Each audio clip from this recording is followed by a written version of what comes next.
Hope everyone enjoyed the slate yesterday.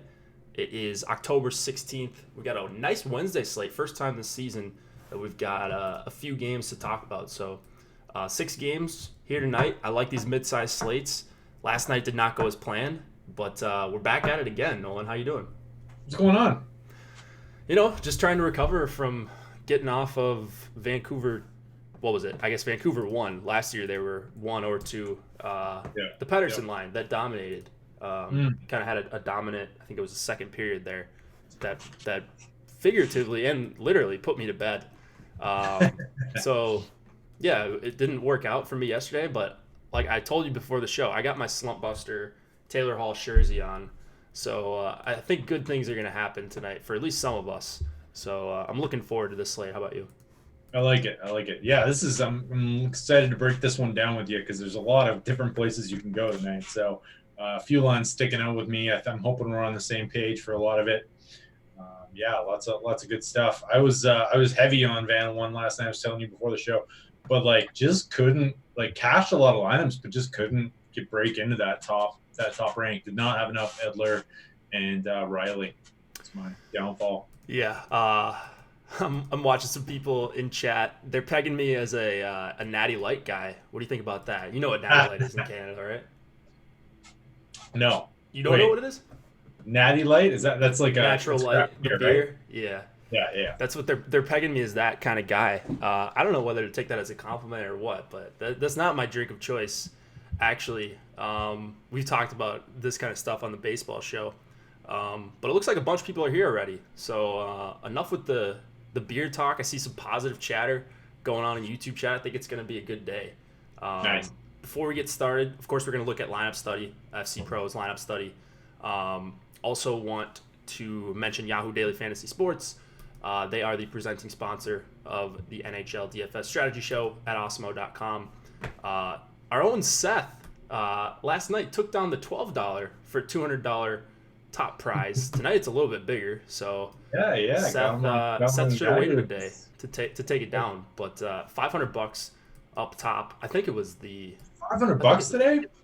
Yeah, Mick Ultra, D Kiefer, you're right.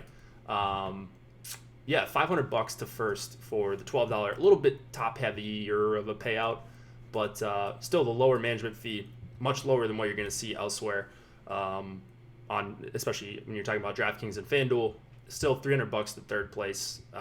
Only 190 entries possible in the $12 on Yahoo, and it looks like it's filling up. So I like to see that on Yahoo. I want to start playing over there a little bit more. Got to take advantage of these lower management fees, and they haven't done it for NHL just yet. But sometimes they roll out some no management fee contests for other sports. So I'm looking forward to playing, and thanks to Yahoo for sponsoring us. Of course, you're going to want to check out the NFL contest.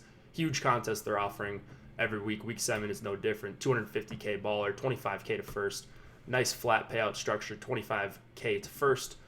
It's not winner take all. It's $15K to second, so you could still make some pretty good money if you don't win this tournament. And it actually hasn't filled, so it's even overlaid just a little bit. Can't even read the screen, Jake. Blurry screen. That is on you. It looks clear to me.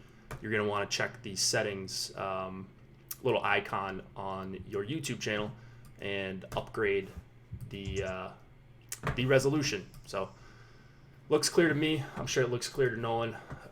Ready to get into some lineup study, Nolan? Absolutely. Let's do it. All right, let's do it. So the $295 was last night. I'll open that up. I'll also open up the $10. Same guy, took down both. I actually met this guy, SLMT. He took it down with one entry, the $295, and then same thing with the $10. So just kind of had the nuts. And just a sick night. Profited almost 25K. So this guy's just entering one lineup? See, I think he plays cash. He plays a lot of the higher stake stuff. But yeah, one lineup. That certainly can do it all. Boggs Light, very good player up there. Also near the top. Only 100 entries, maybe something to take note of. He's not doing the full 150. Alex was up there as well. $405 profit in the $10. It's tough, even if you finish inside the top 10. You really kind of need the top 3 or top 5 finishes in order to make big profit. So, as I'll MT, congrats. I mean, that is an absolutely massive score. Didn't even, he was probably sweating it, or maybe not, but won the 295 by almost 20 points. So nice job there. Incredible lineup. Had both Edler and Riley in the lineup. Yeah. I mean, could not have. I mean, they were all good plays too. So, can't knock anything on this lineup. Just a great job by him. And then let's see, Tom finished in 6th in the 295. Let's take a look at his 22 entries. Tom maxed this out. 22 was the max. Looks like he cashed about a third of the lineups.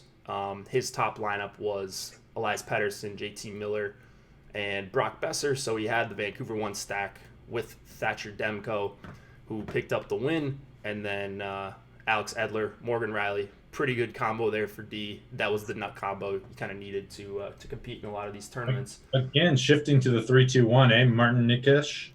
As LMT for sure. He was running the more of a cashy build, and then Tom ran in the 295. I clicked on Tom. He ran Hayes, Giroux, Van Riemsdyk. His second stack really didn't go off. If he gets even a little bit more from Philly 1, and it looks like he got the late swap in there with Van Riemsdyk. We got that news after lock. He could have, really made some noise in this tournament. But it looks like he had a nice night in this tournament regardless. He ran, I think, almost exclusively 4-3-1 in this tournament, if I remember correctly. All his top 3 lineups had Vancouver 1 plus Edler. So in the smaller fields, I think it is probably smarter to stack up 4-3-1 because you need to be less perfect. You don't need to hit the absolute nuts in a tournament with, I think it had 700 or so entries last night. So I think the 4-3-1, 5-3-1, if you want to include a goalie correlation in there, I think that's pretty solid, especially in lower entry tournaments. Whereas in the big tournaments, I think 3-2-1 is a little bit more viable than I probably give it credit for. Let's see. What else do we got here? You can still go with the game at the highest point total. Up at D, but with a little bit of Travis Sanheim mixed in. Yeah. Seeing found most of the top deep plays we were talking about. Yeah. Sanheim definitely got up there for a few people. Looks like Tom had a bunch of Sanheim. He didn't really work out, only 1.3 DK points, but he's terrible. Yeah, I mean, that's going to happen when you're paying punt prices. You can't expect them to light the world on fire all the time. Let's see. Anything to look at in the $10? Mentioned Boggs Light. Ran 100 entries. He's always done, just from studying him a little bit, he's always done kind of unique builds. So not necessarily the 4-3-1 or 3-3 type of builds, and that was no different last night. Brad Richardson won off a man after my own heart in second place, so he needed a little bit more from B Rich. 0.5% ownership, had Matthews, had Andreas Janssen, and then Vancouver won with Edler Riley. So really awesome lineup there. Just needed a little bit more from Brad Richardson. Just needed a nice 4-goal. What's that? Yeah, just need the 4-goal effort. Not all of us can run that well, though, Nolan. So we'll see. Maybe we'll get one of those. Who's going to be the B-Rich tonight? All right, so that's going to wrap up lineup study. Hope everyone enjoyed the slate and is enjoying lineup study. If you want to get lineup study with FC Pro, you can get FC Pro with your Osmo Plus add-on. Got to buy Fantasy Cruncher, and then you can purchase FC Pro as well to get access to this awesome tool that helps you study pros and study yourself and compare your exposure to some of the other top guys in the industry. All right, promo code Hit the Ice is 50% off your first month of any Osmo Plus monthly package. That is the all access Osmo Plus package. That's the only one we have monthly right now. Want to get into this games, Nolan? Let's do it. Nice little, what do we got, 6 gamer? Yeah, 6 games. And do you have a line change article out? Yeah, it just came out now. Not a lot going on, but some big stuff I'm sure most people are aware of. So yeah, man. We'll All right. Dive in. Well, let's do it. We've got Colorado and Pittsburgh. I'm working on getting the we're working on getting the implied totals back up there. I don't know how they disappeared. Probably something on my end when I uploaded projections. But we've got Colorado and Pittsburgh. We've got a, 3.2 implied total to Colorado, 3.3 to Pittsburgh. Ownership just dropped right now. That is amazing timing by Alex. Ooh, I love it. So we'll have that to refer to, give away some freebies and all that. But the ownership, by the way, just as a side note, ownership's been really good the last couple nights. Give Alex a few more data points, and it's only going to get better and better and better as we continue to add to this. So pretty cool tool we've got going on. All right. Crosby, Gensel, and Tanev. Is that what you're seeing, or is it Dominic Simone? Tanev. Yeah, that's what I'm seeing. Is that from one of the sites that lists all the lines, or what is that? Are you seeing that in Line Rush? I didn't catch that one in practice or anything like that, but I saw. Let me just check that Penguins beat writer. I think that was from a feed, but fair enough. Let me double check that while you're talking. Yeah. All right. So let's see.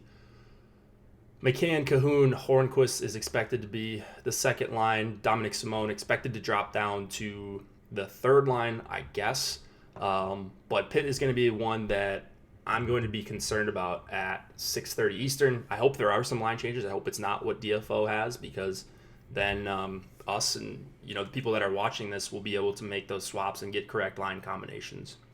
I prefer it being Dominic Simone up there, but if it is Tanev, I don't know that changes a ton. Crosby and Gensel are going to be phenomenal at 5-on-5. I think they're going to see a lot of time against Colorado 1, and that means a lot of ice time for the Crosby line, maybe even more than usual if Colorado 1 gets ridden pretty hard here.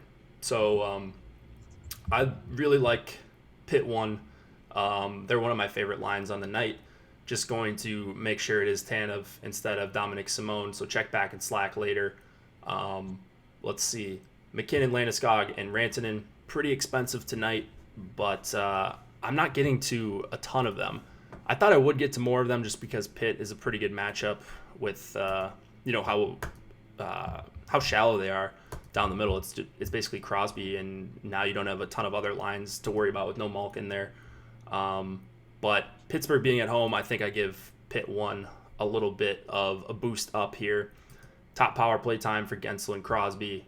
Letang makes for a really nice add-on. And Pittsburgh, yeah, definitely.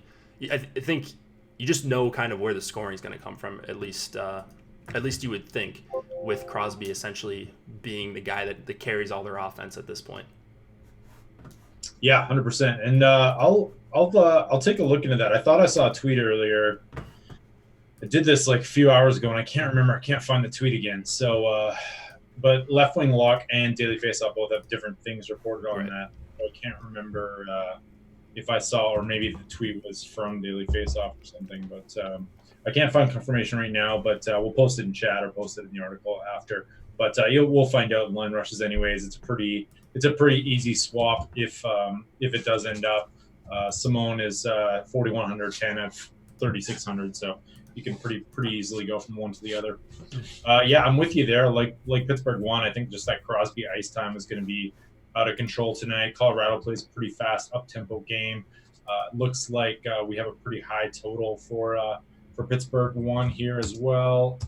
What's their implied total? 3 They're at 3 point for Pittsburgh, 3.3. Yeah, so that's top 3 on the slate. Both of these teams, we have like a 6.7 implied total right now. Technically, it's 6.5, but 6.7 if you add both those implied totals up. So I like both sides of this game. I mean, yeah, can't not like Colorado 1. I like Colorado 2 as a filler stack, though. I think people are starting to catch on to them a little bit, maybe after they were the best filler the other night. So as well, there was a couple changes, I think, to the bottom 6 for Colorado. Nothing crazy, but JT Compher's in with Yost and Wilson, and then Nito down on Colorado 4 with Belmar and Calvert. So that's about it for here. Kalmakar is getting the most ice time with Colorado 1 right now, and yeah, I like both. I like Letang here. I like 4-man stacks. What's our ownership looking like? It's actually lower than I expected for the Crosby line, so that makes me still like them a lot. Also, pretty low ownership on Colorado too. I think that line's going to be good. I don't know if I mentioned that maybe yesterday or I think 2 days ago was the last time they played. I do like them again here. You would think they're going to avoid extended time against the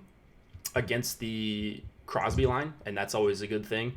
The Crosby line basically the only one that you're worried about. So the McKinnon line probably going to get the tougher matchup. Maybe you get Kadri, Donskoy, Burakovsky to feast on pit 2 and pit 3. I think that's a pretty real possibility. They're way too cheap. So I like them as a value play. I was also surprised to see them pretty low owned. I wonder where all the ownership is going. It looks like, well, okay. I mean, Washington won for sure. There's one line that's up there that's a little bit surprising to me. But we'll get there in just a bit. As far as defensemen, you point out the guy that I like, Cale Makar. Chris Letang, he's up there in the Burns category for me tonight. I think it's just a phenomenal spot for him. He's popular. I expected that, but I think I'm probably going to end up over the field on where we have Letang right now. A couple punt options on Pittsburgh that I'm going to have exposure to. Dumoulin and Marcus Pettersson. I mean, those are two guys that I'll play at those prices if they're going to play around 20 minutes. I think Dumoulin's probably more likely to play 20-plus minutes. But I have no real lean as far as a guy I want to play more than the other. They're both cheap, and they both don't do a ton, but there's not a lot of cheap options that I really love tonight. What about you? Yeah, I'm right there with you. I don't know. I'm not seeing many other than Sanheim again. You meant on cheap options on D? What's that? Or cheap options on D or cheap? Yeah. Cheap, just like any cheap options on D. I think those two guys stick out a little bit for me. Absolutely, yeah. Dumoulin getting a lot of ice time with that top line as well. One other thing I forgot to say, but I think most people are probably aware of, is that Jared McCann's day-to-day and is a game-time decision. So I feel like Pittsburgh too could sneak under the radar at that point. Daily Faceoffs are also reporting that Patrick Hornqvist is on the power play 1 again as well. So that makes for a nice one-up if you're 3-2-1 stacking, I think. And they have him up on the second line. I'm going to confirm this. I can't see. I'm looking at something called like Pensburg.com, and they have Sam Lafferty centering the second line if McCann doesn't go. And they have Simone up on the top line. So I don't know where this stuff's coming from, but we'll figure it out. I mean, good thing is that we'll know, and we'll have some time to adjust if need be. So keep an eye out for this one. I think a game that it looks pretty straightforward to me, honestly. Toronto and Washington. Michael Hutchinson expected to go against Ilya Samsonov for the Caps. We've got Toronto on the back-to-back. They slaughtered Minnesota in the second half of the game yesterday, or I guess second and third periods yesterday. And now they get a pretty tough spot going into Washington. High implied totals here for both teams, 3.1 to the Leafs, 3.4 to the Caps. Do we see any changes on either side? Yeah, so we got some big changes for the Washington Capitals. TJ Oshie is skating up on the top line. I think you shared that tweet in chat this morning. Tom Wilson down on the second line with Hagelin and Kuznetsov. Lars Eller centering the third line with Jakub Vrana and Garnett Hathaway. So some totally new lines for them.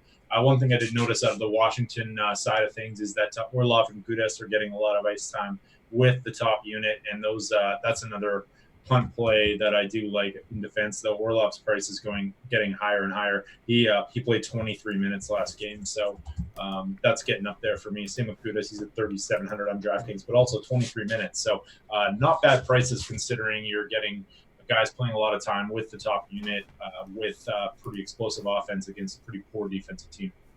Yeah, and then on the other side, I don't know if you caught this last night, but it looks like it's been updated. Trevor Moore was skating with Tavares and Marner last night. Kapanen kind of in the doghouse. I didn't exactly see what happened, but Kapanen was skating down, I think, on the fourth line for a lot of the game. We've got him listed on the third line. I don't know. This is another situation to monitor. I think late breaking news, I should say, is going to be something to monitor in especially these first two games. So it'll be interesting to see if Kapanen is back up with Tavares and Marner or if it's going to be Trevor Moore. I would much rather it be Kapanen right now, just for just so I can late swap anyways and maybe get the right combinations while other people aren't. Tavares, Marner, Moore, play him everywhere. I don't know, dude. I don't know what to expect from Trevor Moore for 3,200 or even if he sticks there. So that's what I'm worried about. I do like Tavares and Marner as a duo once again.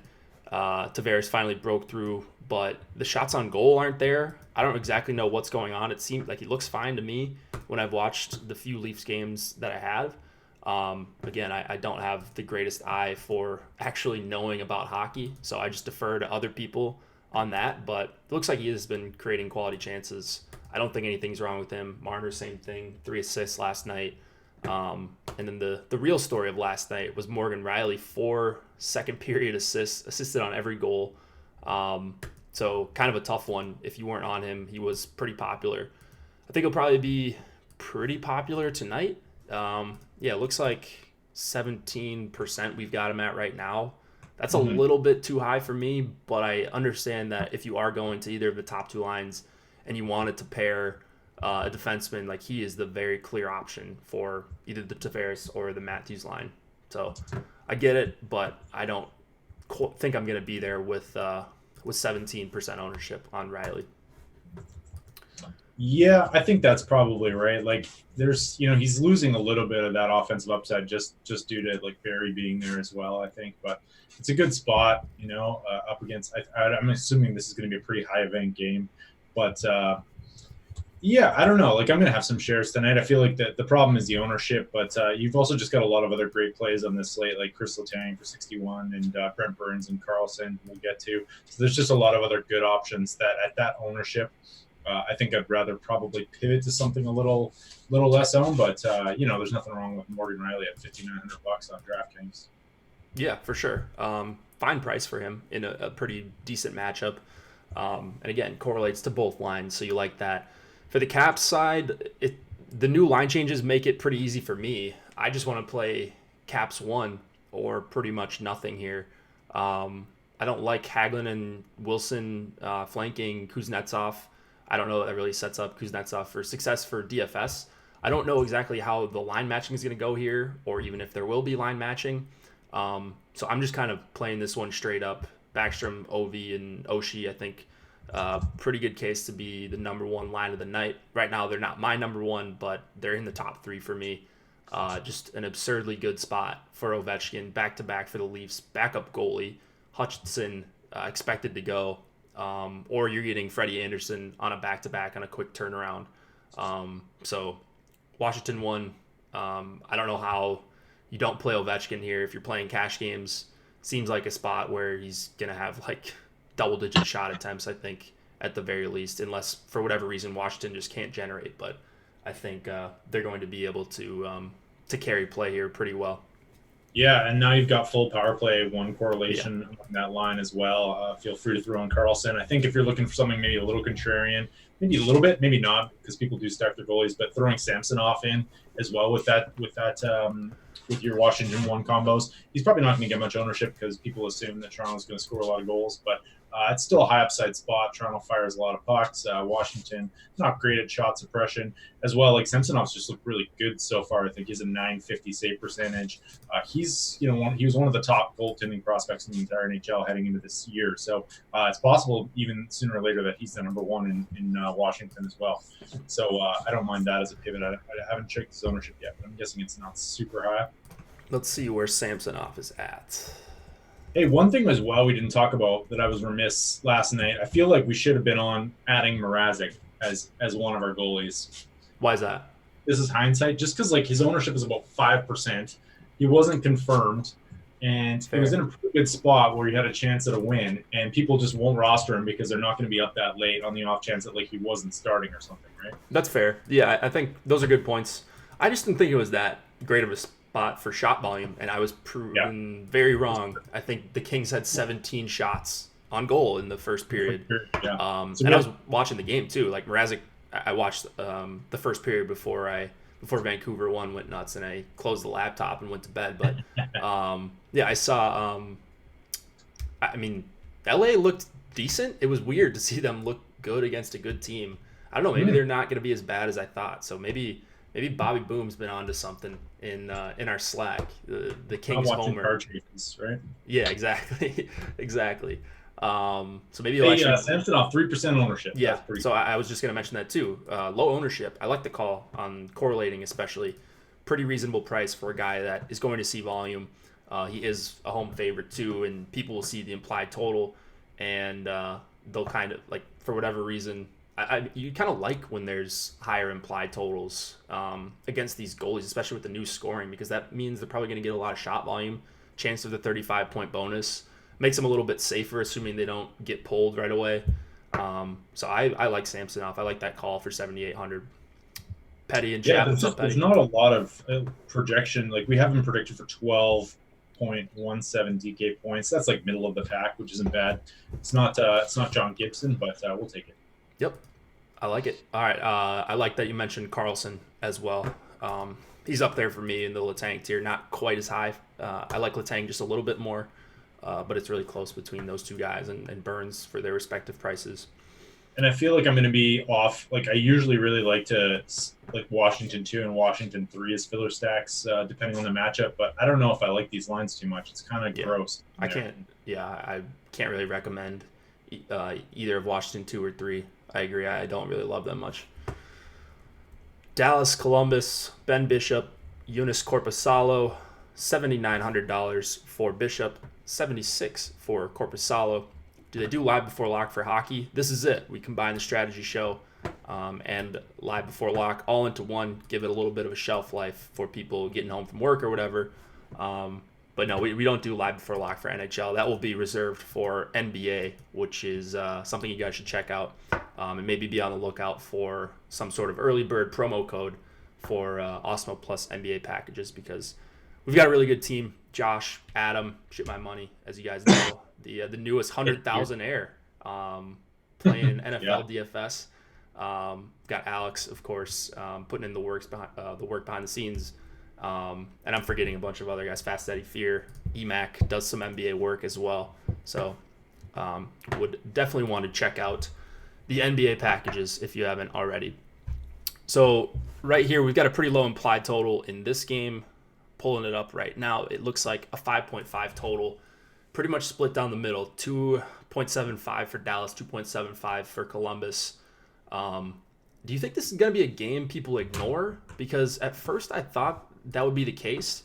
And I haven't looked at ownership for these teams specifically yet, as we just got it. But I would have to imagine people are going to be on Columbus 1, no? Just because of the pricing alone? I don't think so. Well, I mean, maybe, but I just assume like people hate playing against Dallas because Dallas plays at such a low event hockey generally, and they're pretty good at I don't know, just kind of suppressing their opponent's shot volume, or they were last year, I think, right? So we're getting Pierre-Luc Dubois at 10%. I think that's a pretty good price, though, right? Like you're pretty much getting CBJ 1 for the price of a filler stack, and then like I'm actually kind of interested in Dallas 1 here. If this ownership is as low as it looks right now, I think that's a pretty good chance to get back on. The prices are still somewhat reasonable. People are going to be off them due to recency bias. You still have a full power play 1 correlation, and like I don't know, Columbus is I don't think they're as bad as people think they are, but they're not as good as they were last year. That's for sure. No, I mean they lost at least in the second half of last year when in the playoffs when they beat Tampa and made a little bit of a run there. They lost to Shane and Panarin. Those are big losses offensively. Defensively, I don't know that they're going to be that bad. So that's why you're seeing the low total. They still got Jones, Werenski, a decent decor overall. So I mean, yeah, I agree. I don't think they're going to be that bad. I'm just worried about the amount of ownership I'm getting for the low total here. On both sides, like very, very low totals. You see a lot of these games with like a 6 flat total. This one's 5.5. So that worries me. And we are getting a little bit of ownership on Columbus. All those guys, Columbus 1, all those guys hovering about 10% or just below it. Looking on the Dallas side, Seguin, Radulov, and Ben, are they going to be together? Do you know that? Yeah. The Dallas Stars beat writer tweeted out those lines today, and they're also on the power play. So some new lines for Dallas in the middle 6, I think, and in the bottom 6 there. Corey Perry, how about that? Corey Perry expected to make his season debut tonight with Rupe Hintz, Matthias Janmark. Pavelski going down to the third line with Faxa and Dickinson. And then Cogliano with Rhett Gardner and Gurianov. So full power play correlation for Dallas 1. Not a great implied total, but I mean, still 3 pretty darn talented players. I don't know. I'm going down with the shit, Jake. But at least you don't need much to get overweight on the field. 10% can get you twice as much. So that's the appeal for me here. Is just that they're not going to grade out as a phenomenal value. They'll still be okay, but I think they're going to be like a middling team that people might forget about if they're hand building. It doesn't look like an elite spot or anything like you're seeing for Washington 1 or maybe Toronto on the other side or Pittsburgh. So I like getting over the field on Dallas, as you guys know. Big fan of Seguin, Ben, and Radulov when they're together. All top power play. Who knows how Columbus is going to be at killing. Goalie downgrade from last year. I don't exactly know what to expect from them. I don't think they're going to be terrible at 5-on-5, but Dallas 1 is really awesome at 5-on-5 in general. So I think they can generate a lot of chances at 5-on-5 plus the power play, even if they get matched up against Columbus 1. So really the top 2 lines for me.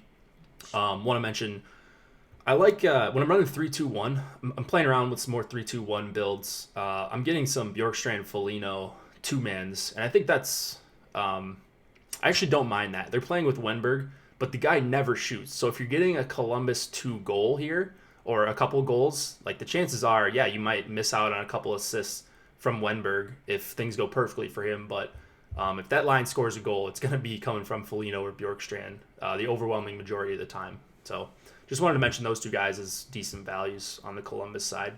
What do you think about the defenseman here? Both sides. I like that call a lot. Wenberg doesn't have more than 2 shots in a game this year. 2-1-1-1-1-0.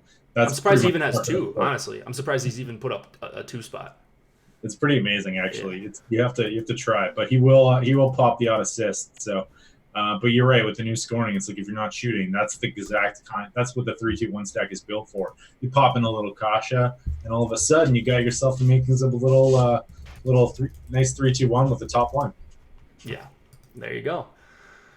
Seth Jones 5,500, and then Klingberg at 5,200. I think Jones is the guy I'm getting to a decent amount, along with Werenski. Those guys kind of middle of the pack for me.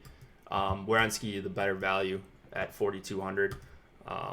Not getting to much Klingberg at all. It would, if I was hand building, I would get to Klingberg probably if I was going just full contrarian with Dallas 1 and just trying to hit lightning in a bottle with the power play. I don't think that's a bad play, but there's just other guys I'm prioritizing a little bit more tonight. And then I always want to play Heiskanen, but he never projects that well for me at 4,700 and for us. So see, I'm not way with Esa Lindell, but same thing. Sure. Like he gets the minutes and he seems like he's got some offensive upside, but doesn't seem to deliver very often. So I don't know. His price has gone up a little bit as well. Josh in chat says Dallas 1 probably stole $8K from him last year minimum. If that's referring to me, I think it's more than $8K. They cost me. Yeah, I feel like I never got them right one time last year, and I was always on them. So maybe just something broken in the way I play. That's very possible as well. But yeah. Your boy Alex Wenberg's on the power play 1 though, eh? Is he really? Oh yeah, he is. That's terrible. I don't know. I guess he could just pass around on the power play. Maybe some people will play him as like one-offs, like people that don't know about NHL. Maybe they'll just pop him in there because PP1 tag, he might get some ownership, but he's going to score 2 goals tonight. I mean, probably Seth Jones will probably throw one off his skate and it'll go in or something. Werenski and Jones paired back up together. Ryan Murray back down on the second pairing as well. So he was one of my favorite early season kind of cheap defensemen. He came up in our projections quite a lot, but I think now that he's down in that second pairing, I'm not super into him. That's all I got for this one, though. I'm not getting to much more. I don't know. You like any of these? Like, you like the Boone Jenner line at all? It seems kind of gross spot. I don't mind Jenner alone. I'm worried that he's not playing on the power play at all. But I'm not really getting to Columbus 3. Never trust Jake. How long is Josh Anderson out for, by the way? I'm not actually sure, but maybe the injury was worse than they expected right away. I didn't think it was something super serious, but He's been gone for a Yeah, number of he's games. close. He's close. I didn't think it was either. So he skated today apparently. So Yeah, everyone just ripping on me in chat, and rightfully so. More negative dollars. Dallas won or Carolina won. I no think way. Carolina one was I think I game. banked with Carolina one maybe once last year, so that was enough to cover all the losses on them. I don't remember. Carolina one down the stretch was just like They were nasty. a Yeah, money like maker. February, March. I think those are my two best months. Yeah, they were nasty for me. I know a couple times. So definitely Dallas won there. Dallas one owes me a lot of money, so maybe I'll get it back tonight. Maybe we'll send Tyler again a little DM there. What's that? Say we'll send again a DM and get him to send There you a go. check. Yeah. Hey, put up a couple extra Corsi tonight. Maybe get the 5-shot bonus, something like that at least. Minnesota 1 was my first bink. Raj, jealous. I think I actually, a couple of years ago, I had a couple of good Minnesota nights, but I didn't have much luck with them last year. So let's go to Philadelphia Flyers, Edmonton Oilers, Carter Hart, Mikko Koskinen in net. No Mike Smith. The newly contracted man, Mikko Koskinen, 2.9 implied total for the Flyers, 3.1 for the Oilers, 7,100 for Hart, 8K for Koskinen. Changes here at all? Yeah, so Alex Chiasson is up on the second line with Nugent Hopkins and James Neal. Thomas Yurko is down on the fourth line with Granlund and Archibald. That's about it from the Edmonton side of things. For Philly, they did switch their lines up to start last game. James Van Riemsdyk moved up to the top line in place of Jakub Voracek. He was down on the third line. I just watched those line rushes. They played last night, so no morning skate this morning. I would just double check and make sure they're still going with them. I think that they stayed with those lines to the end last game. I don't think they did. I also could be wrong. I'm going to check on this right now. You got anything else on this game? That's all I got. Just Oscar Klefbom getting a ton of ice time with that top unit with that top power play unit. So yeah, the algorithm for DK is broken on him. I used to love playing him when he was like 4,800, and he's just so they just went to their Giroux, like it was like Hayes and Van Riemsdyk together. They just went to like Giroux and Couturier. I'll bet you. Yeah, so that was the one. So this could mess up a lot of things because right now we're showing Philly being pretty popular, and you understand why. In Edmonton, you would expect a pretty high event game here. Edmonton's pretty bad defensively.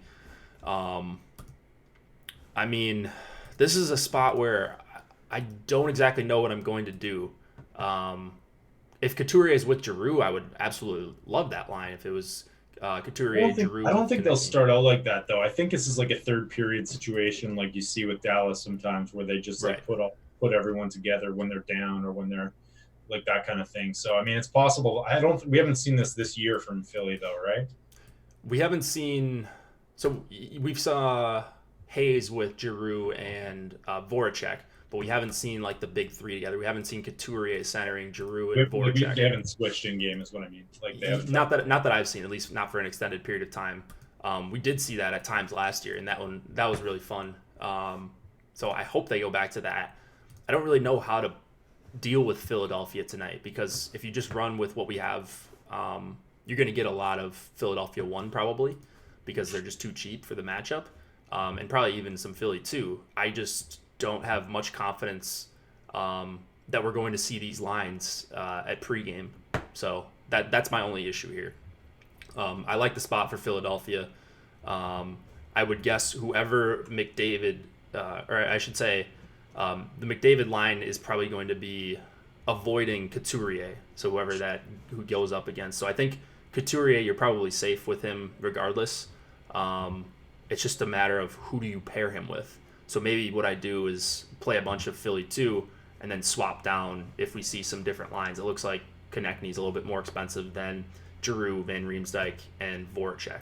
So the one plus about rostering that Philly 1 line, even if it does get broken up, you still have that full power play 1 correlation, so it becomes a power play stack. Right. So I wouldn't stress too much about it. I mean, getting two periods out of them, and if they're going well and they start off well, then they're not going to be broken up.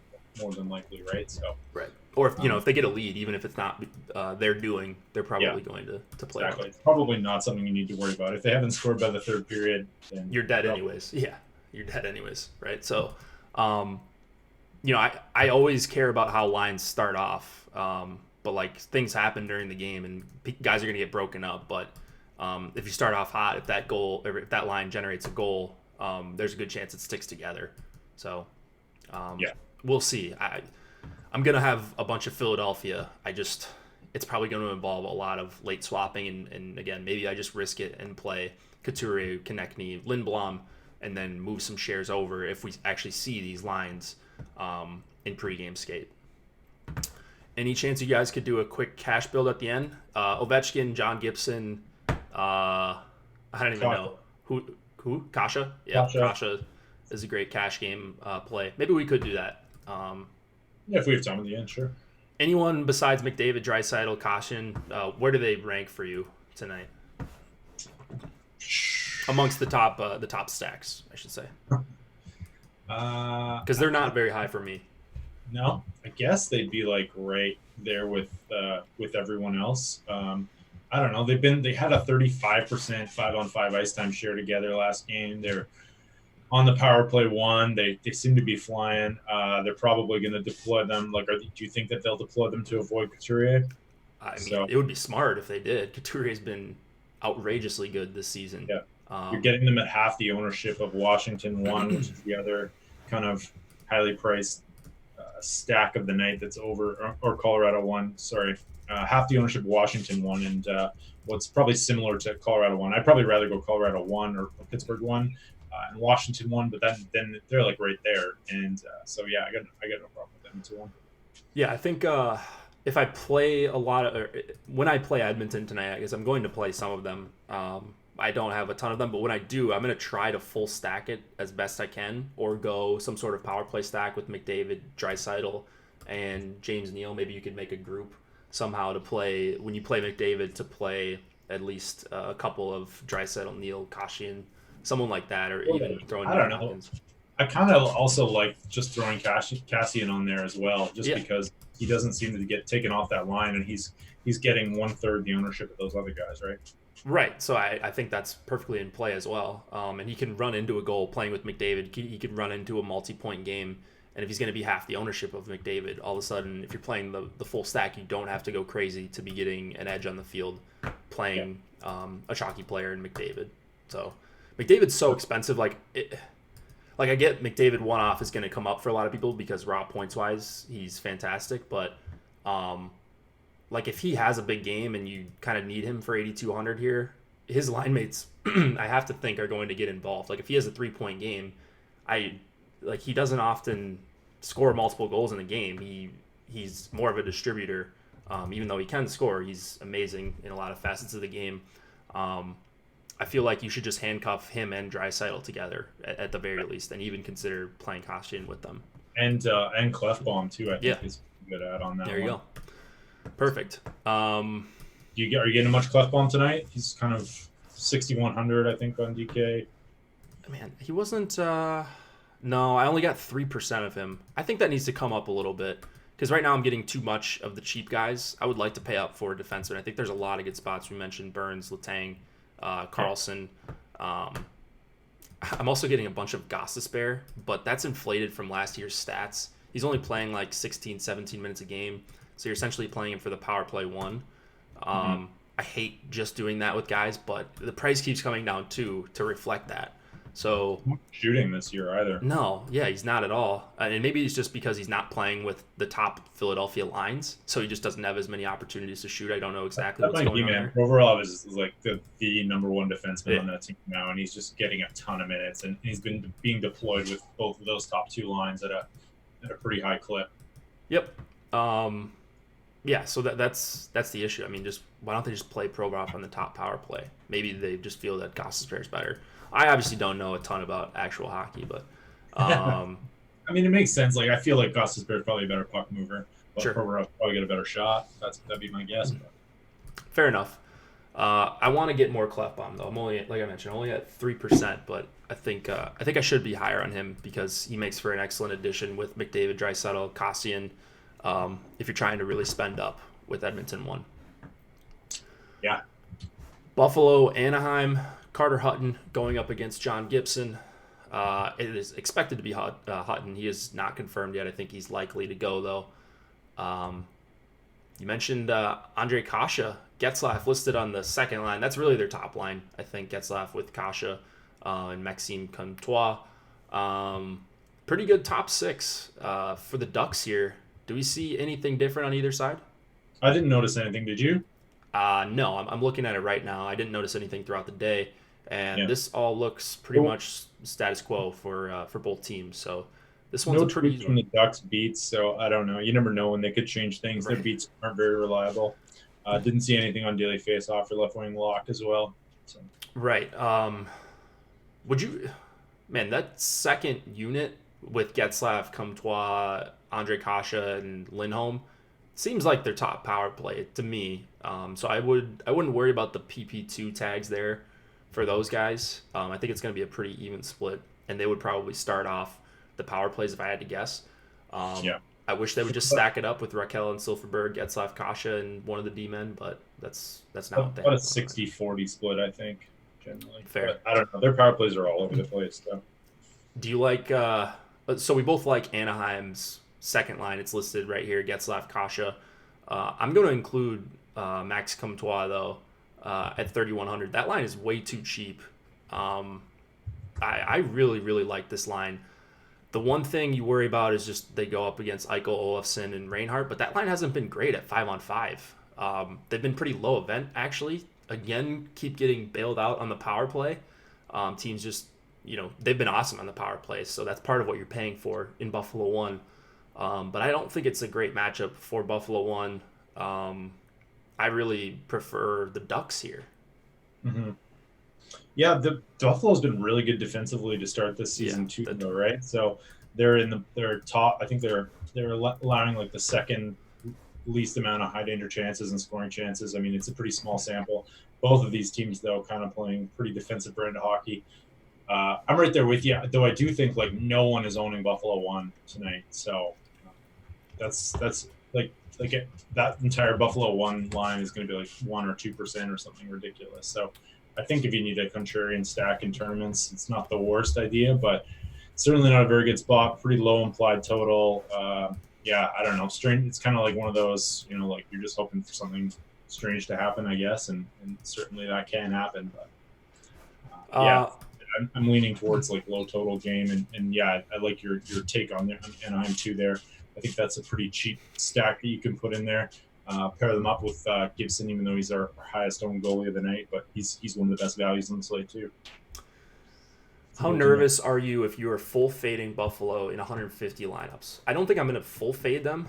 I got to. I'm going to be nervous because, like, really, they're only 2%, right? So even if they go off, you can still cash some lineup. You're just not going to win. Right. If they go nuclear, I mean, I don't think they're that great of a play, anyways. But like, if they're a top 3 or 4 scoring line tonight and they have a good game and they combine for 6 points or whatever, I think I still could make that up with another line. It's a 6-game slate. There's a lot of other options. Yeah. So you have to worry when you're worried about fading. You're worried about fading the like high owned line that goes off. Right. Like Vancouver won yesterday. I wasn't even intentionally trying to do it, and I didn't fade them entirely. I think I had like 5% Vancouver 1 stacks.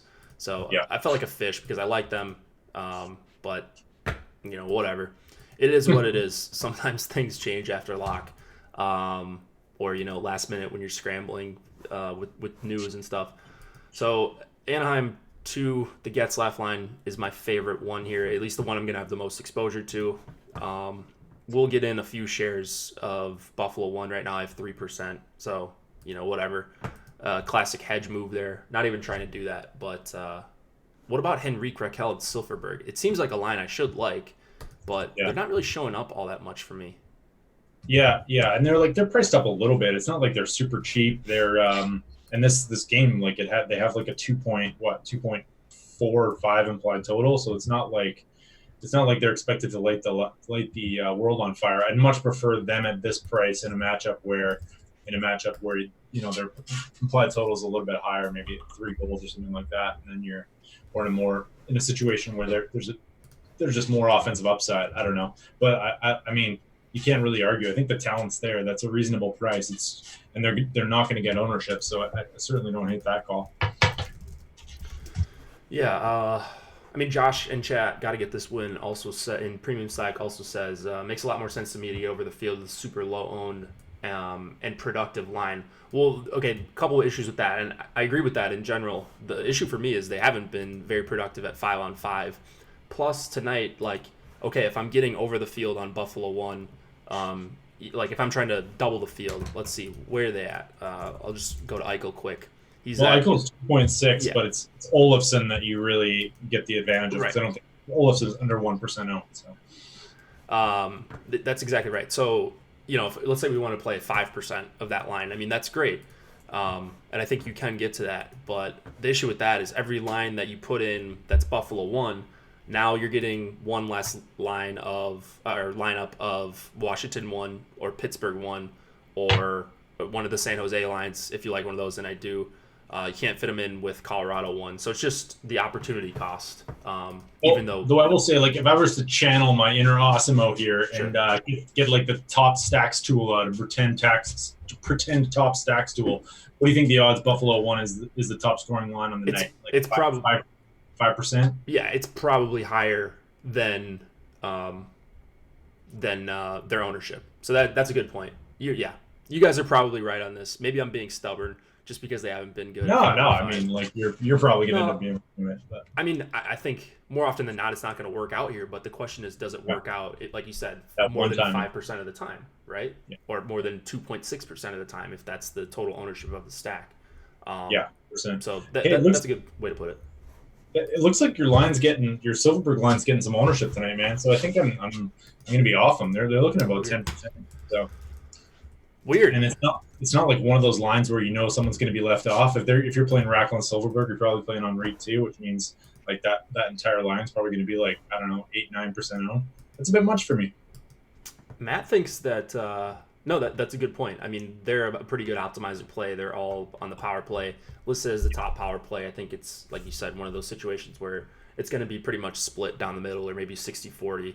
It's not like a Caps power play where they're going to be on the ice for a minute 40 of the power play. Exactly. So that's my only issue with them. I think I prefer the second line still. Matt in YouTube chat says he thinks that Buffalo is going to have double-digit ownership. He thinks that there's going to be some bias going to Buffalo just because they've wrecked the slate a couple of times early. I don't know. What do you think about that? Right, but that's not what our ownership's saying at this point. So that's all. Like that's a fine guess. It's certainly possible. You're probably right but like Olofsson's not going to be owned. I think you could see like Eichel get some ownership, maybe get up to like 8-10%, but I don't think the rest of that top line is going to get owned just because they're so pricey. Like I don't think people want to pay $6K for Olofsson and Reinhart in this matchup in a 2.5 implied. Fair. Yeah, I don't think projections have caught up to him quite yet. And maybe he's outperforming his metrics a little bit. So if Buffalo 1 was a little bit better at 5-on-5 so far, and it is a small sample, so I could just be being a fish here, but I'd probably be more likely to take a heavier stand on them right now. I'm going to have a few of them, like I said. All right. We got the biggest game of the night. Yeah. Do you want to mention any defensemen here? I don't really like many for the Ducks game, but no, I got nothing actually. I'm not getting any of these guys. Yeah, before we move it on, Eric in chat says, come on, people, smash the like button for the fellas. I didn't say it, but I definitely do sign off on that message. It does help us continue to do this kind of content for free. So if you guys could hit the like button and subscribe and do all that good stuff, we would greatly appreciate it. Last game of the night. You're calling it the premier game of the night, right? The premier fantasy game of the night. All right. I think it might be a pretty fun one to watch. So we've got Carolina and San Jose. We've got James Reimer and Martin Jones. I almost said Martine Jones. I'm still in baseball form. Maybe that's why I had a rough night last night. No, Martin Perez. Yeah. I'm thinking of Martin Perez, like Twins pitcher that my friends always complain about. But no, Martin Jones, one of my least favorite players in DFS. I think he actually kind of makes for a decent play. But anyways, because of the projected shot volume, because it's Carolina. Do we see any line switching here? Yeah, didn't actually have a chance to dive into Carolina doing anything crazy at the end of last game. Probably no morning skate for them. I didn't see any changes. I think San Jose, the only thing is that Sorensen's going to be a game time decision, so their bottom six lines might get missed up a little bit.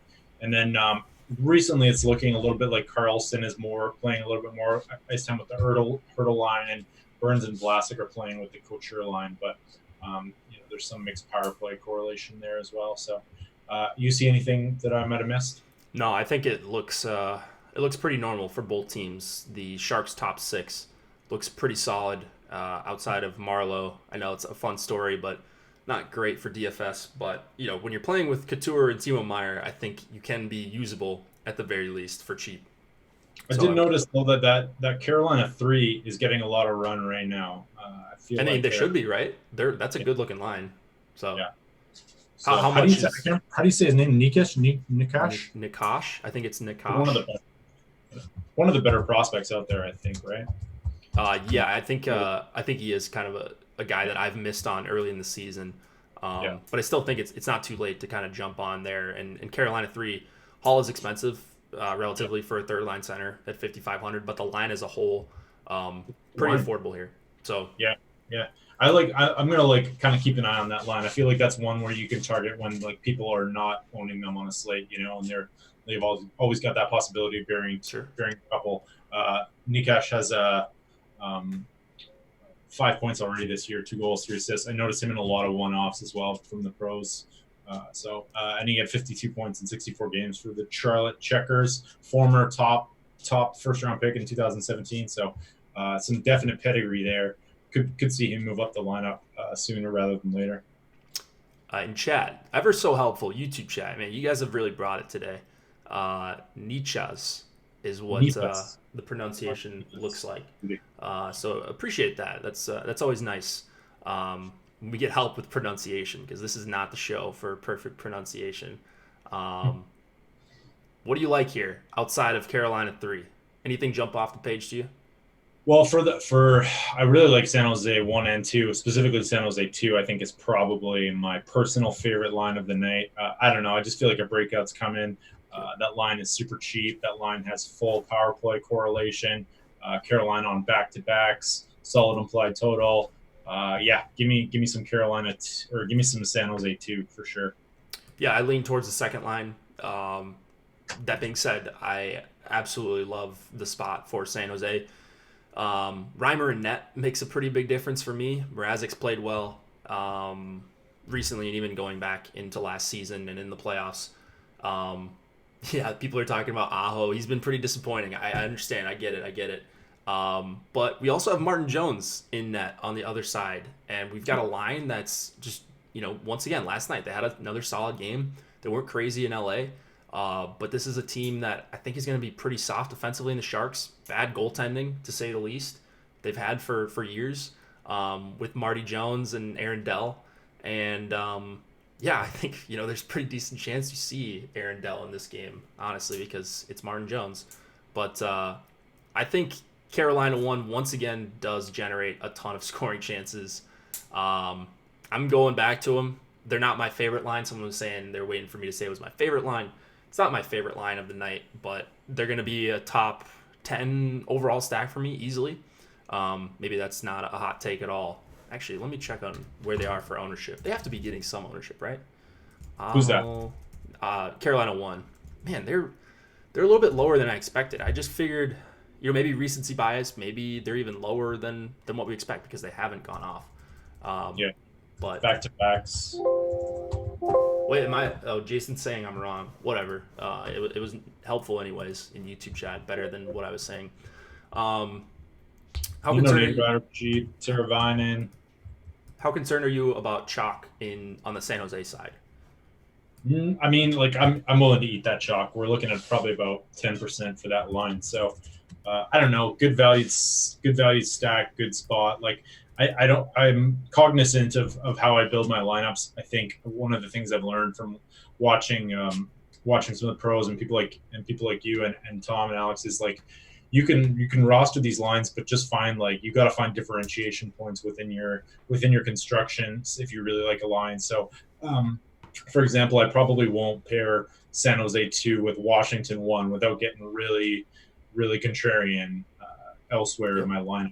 I don't even know if you can fit those two. You probably can, but I prefer like San Jose 2 fits with like Dallas 1, and Dallas 1 has no ownership, or Pittsburgh 1, and then pivoting at defenseman. So I think there are ways to differentiate. Just have to be cognizant of it. But like I'd way rather take San Jose 2 at 10% ownership than Anaheim 1.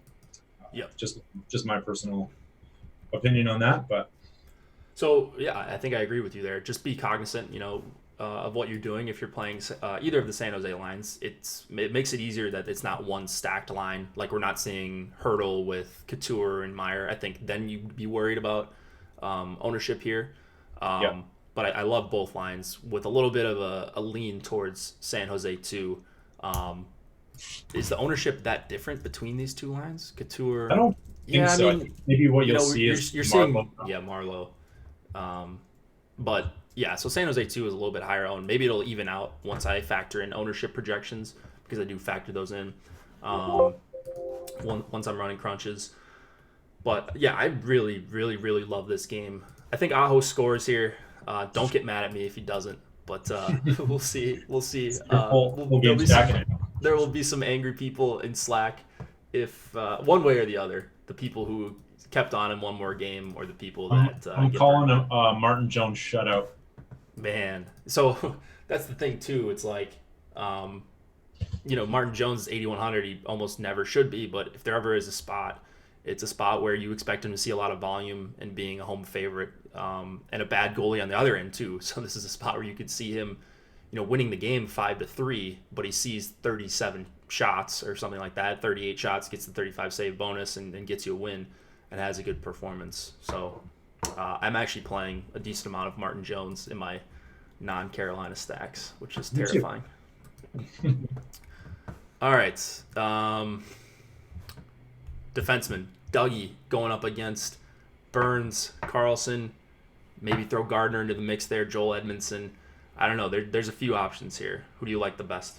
Just all of them. I like stacking Carlson with San Jose. Actually, no, I shouldn't even say that. I mean, I like Carlson at his price point a little more than Burns, but they're both great plays. I'll probably pass on Dougie Hamilton tonight, unless because I'm guessing he's going to get next to no ownership. Let's just look him up right now. Yeah, I bet he's way down there, right? Oh, he isn't. Wow. So I'll pass on Dougie tonight. I'd probably rather take like Oscar Klefbom at way less ownership. I don't know. There are other players that I'd rather take. If I'm surprised at a lot of this ownership actually. I'll probably take Carlson at half the ownership of Burns as well with a $1,000 savings, but I'm sure I'm gonna have a lot of Burns too. So yeah, I'm gonna have a bunch of Burns. Gonna have some Carlson. He's gonna be kind of a secondary guy for me tonight. Burns is gonna get the lion's share for me, and then I saw the Dougie ownership as you were just saying that, and it seems a little bit high to me. Or at least a little bit rich for my blood as far as a 14% owned guy. The Carolina's been splitting up power play time, so that's a little bit frustrating as well. I don't know. I'm just not wild about it. And Gardner is just a whatever add-on for me. Is it bad to take 2 players off line 1 and 2 players off line 2 for the Sharks tonight? No, if you're power play stacking, like if you wanted to go Couture, Meyer, Kane, and Hurdle, or one of these guys.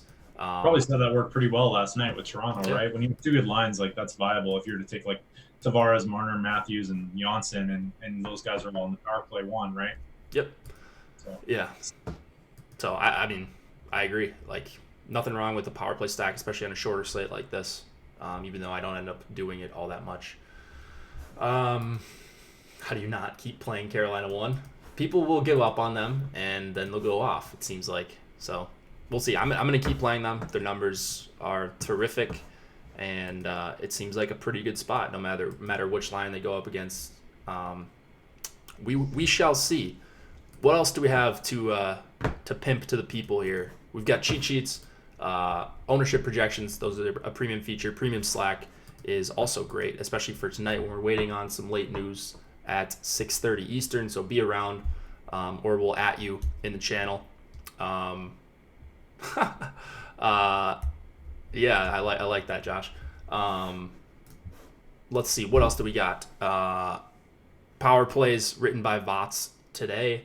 That will be written by Vots again tomorrow. Double duty for him. And make sure you use promo code Hit the Ice to sign up for your Osmo Plus All Access package. What else you got, Nolan? That's it, man. I'm excited to get back at her tonight. Feels like this is a tough slate to prognosticate. So a lot of different ways you can go. But we'll be back at her tomorrow. I'm guessing decent slate. Yeah, I think it's a 9-gamer tomorrow. Should be pretty good. And hopefully we got a little bit of extra money in our accounts, and especially our Yahoo accounts. Make sure you go and check out the NHL contests they've got working over there. Build up that bankroll for Sunday. We love Yahoo Daily Fantasy Sports, so shout out to them for sponsoring us. And thank you guys for joining. Feel free to hit the like button on the way out. It does help us directly and indirectly. Helps us look good in front of the bosses. Helps us continue to do this kind of stuff for free. So good luck tonight, guys, and we will catch you back tomorrow.